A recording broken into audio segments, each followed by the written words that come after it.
We'll guide you through how to use Streamlabs Collab Cam to enhance your streaming experience. If you find this helpful, consider subscribing and liking the video. First, open Streamlabs on your desktop. Once you're in the main dashboard, go to the Sources panel, which is usually on the left side of the screen. Click on the plus sign to add a new source. In the pop-up menu, select Collab Cam from the available options. This feature allows you to invite guests to your stream effortlessly. After selecting Collab Cam, click on Add Source.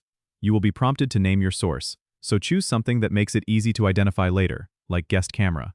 Once the source is added, you'll see a new window with a unique link. This is the link you'll share with your guest. Copy the link and send it to them through your preferred communication method. When your guest clicks the link, they'll be prompted to join your stream. They'll need to allow access to their camera and microphone. You can adjust their camera feed in your Streamlabs layout to ensure it fits perfectly with your stream's design. Don't forget to check your audio and video settings to ensure everything is working smoothly.